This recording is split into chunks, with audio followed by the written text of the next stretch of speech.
foi de ver o Jesus curandeiro, não foi de ver os milagres que o Senhor Jesus estava fazendo, não, foi de ouvir o Senhor Jesus. Qual é o teu estágio de fé? Aquele estágio que ainda está procurando a cura física. E é muito interessante que a fé que Jesus deseja ver em mim, ver em nós, ver em você, ela não exige mais ser sinais e prodígios, mas que confie exclusivamente na palavra de Jesus. Notem que este pai aqui fez, depois que Jesus falou: se eu não fizer nenhum milagre, vocês não vão crer. Era uma prática dos judeus. É como Paulo fala: os judeus buscam sinais, os gregos sabedoria, mas está dizendo agora para a igreja: nós, igreja, pregamos Jesus Cristo crucificado, a mensagem da cruz de Cristo. E aí ele fala aqui: rogou o oficial do Senhor, desce antes que o meu filho morra. Vai, o teu filho vive. O homem creu na palavra de Jesus. Você crê na palavra de Jesus? Você já parou para ouvir? Meus irmãos, quando eu paro para analisar lá no meu gabinete essa frase, o profundo significado de ouvir Jesus, não tem como não ouvir lágrimas nos meus olhos. É algo muito profundo, que até o mundo dos mortos não suporta. Quando o Senhor Jesus chegou para Lázaro e gritou: Lázaro, saia para fora. O mundo dos mortos não fora pai para segurar Lázaro lá. Lázaro teve que sair. É uma voz muito poderosa. É uma voz muito poderosa que adentrou o meu coração, que ainda aos meus 16 anos, quando estava caminhando para uma vida de promiscuidade, de alcoolismo e tudo, essa voz tocou meu coração. O mundo não tem nada a te oferecer para gozo da tua alma, mas só eu. E essa voz atendeu a voz do Senhor. A minha vida atendeu a voz do Senhor Jesus. Daqui esse homem creu. O homem creu na palavra de Jesus e foi ao encontro. E foi ver o seu filho. E é interessante que se coloca agora no lugar desse pai. Depois de se humilhar e tudo mais, agora ele escuta do Senhor Jesus: vai, o teu filho vive. E aí ele creu, e ele sai. Agora se coloca no lugar desse pai, descendo serra e mais serra, pisando em pedras, às vezes escorregando, naquela ânsia, não é como hoje que nós temos os WhatsApp da vida, que a gente sabe na mesma hora, no mesmo instante o resultado. Não, na época não tinha nem como era aquela coisa do correio que mandava um telegrama, né? Não tinha nem um telegrama antes, que a gente pagava por palavras, né? Por letras, não tinha nem isso. Então ele está descendo aquela serra lá do Caná da Galileia, em direção a Cafarnaum, naquela ânsia, e ele demorou a chegar. Note que fala aqui no verso 52, então me indagou, quando ele estava se aproximando, os seus servos foram ao encontro e disse que o seu filho vivia. E diante daquilo ali, ele agora extasiado, o coração já aliviado, mas ele foi contestar, ele foi confirmar. Nota que fala aqui no verso 52, então, indagou deles, os seus servos, a que hora os seus filhos se sentiram melhor. Informaram: ontem, a hora 7ª. Notem, quando foi que Jesus operou esse milagre? Já foi no dia anterior. O quanto ele demorou para chegar na sua casa? Qual foi a sua expectativa, a ansiedade de chegar, de ver o seu filho, de ver de fato o resultado daquela palavra que ele ouviu: vai, o teu filho vive. Só que não bastou ele chegar e saber que o filho estava vivo. E aqui é muito interessante, ele tirou a prova dos 9, se fora Jesus ou não, a que horas, qual foi o momento, me fale aí. Ontem, às 7h, ou seja, 1h da tarde. Aí ele constatou, no verso 53, com isto reconheceu o Pai ser aquela precisamente a hora que Jesus dissera: teu filho vive. E aqui vem o resultado, que é que eu quero trazer, nosso final aqui. Creu ele e toda a sua casa. Amém? Como é significante quando um pai toma uma decisão. Como é profundo e relevante, transformador, quando um pai toma uma decisão. É diferente de uma mulher. É diferente da mulher que tem os seus filhos e que não tem o apoio do marido. Mas quando o marido toma uma decisão, até porque é o cabeça da mulher, como a Bíblia fala, e como o cabeça da mulher, o fato de ele tomar decisão infere, no contexto bíblico, deixa isso a entender, infere que é a decisão de toda a família.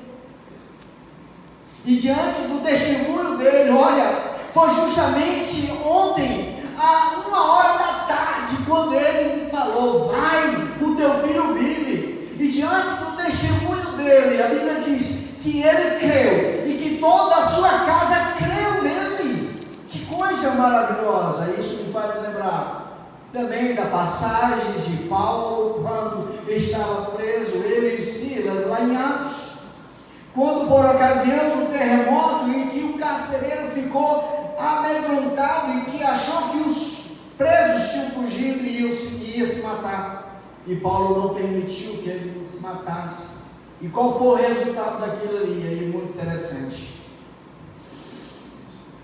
Às vezes o Senhor Deus, para salvar a sua casa, Ele permite até um terremoto, para salvar a casa daquele carcereiro, porque a Bíblia diz que o carcereiro se converteu, ele e toda a sua casa. Naquela mesma noite ele foi batizado, ele e toda a sua família. Paulo teve os seus, que estavam com os vergões de surra, de chicote e tudo mais. Paulo foi bem atendido, Paulo batizou aquele carcereiro e toda a família. Eles cantaram, e de madrugada, quando todo mundo estava dormindo, veio um terremoto, e o terremoto, além de atingir outros objetivos dentro do secreto de Deus, mas o importante dessa passagem é que atingiu um objetivo de salvar uma família.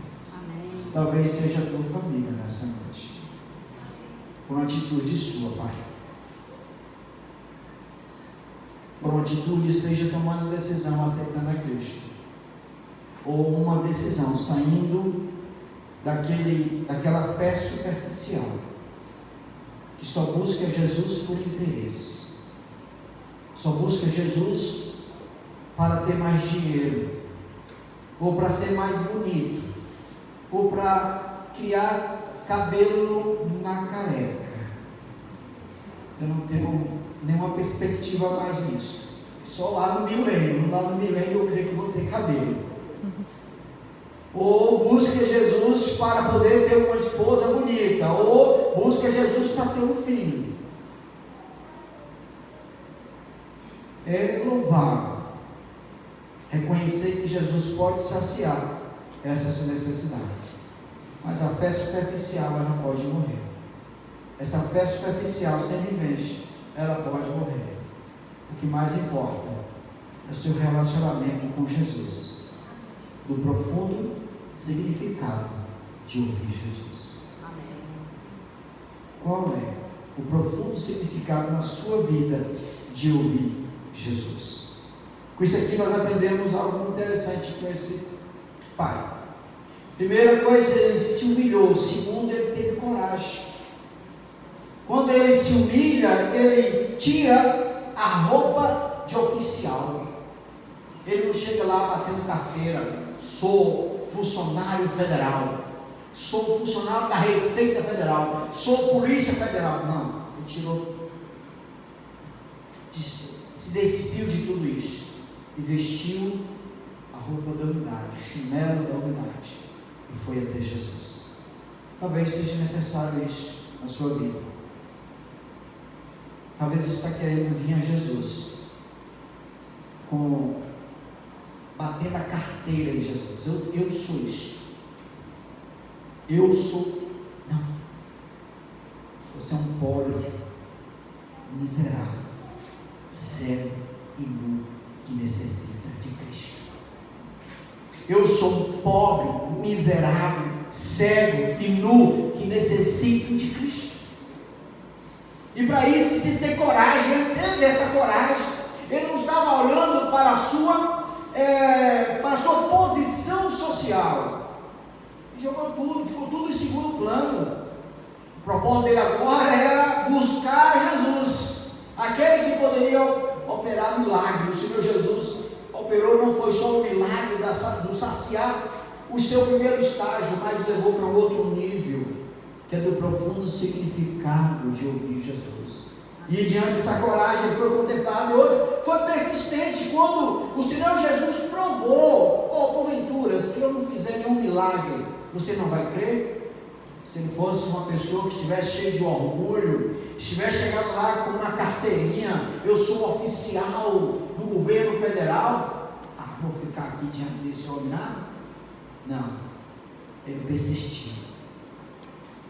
Senhor, ele não olhou para o Senhor Jesus e disse: Senhor, meu Senhor, meu filho está morrendo.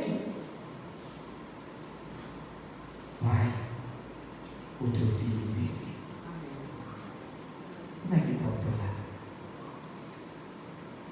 Como é que está a sua vida? Como está a sua esposa? Como está o seu filho? Concluo. Esse pai teve com fé, chegou a um outro nível de fé, que foi esse nível de profundo significado de ouvir Jesus. Esse pai, ele tinha um filho doente. Você pode ter um filho doente, um filho perdido, um casamento abalado, uma casa sem paz. Ouve a voz de Jesus e permita que Jesus, com o poder da sua voz, transforme a sua vida, o seu lar, o seu filho, o seu esposo, o seu marido, que seja uma casa totalmente revestida da armadura de Deus. Amém. Que seja uma casa totalmente firme, inabalável diante dos ataques inflamados do maligno. Se você, pai, está aqui nessa noite especial, aprenda isso. A tua decisão ou a tua mudança de postura pode salvar o teu filho, salvar o teu casamento, porque você vai estar como esse pai que fez.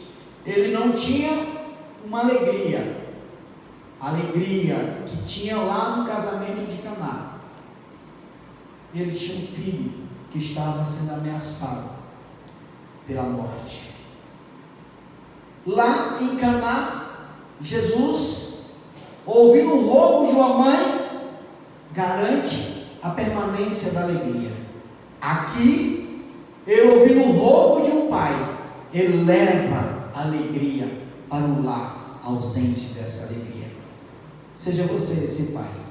Roga ao Senhor para que o seu lar, se estiver ausente da alegria, ausente da paz do Senhor, que por meio de você Ele possa levar ainda hoje, ainda esta noite. Que para tanto o Senhor Deus nos abençoe.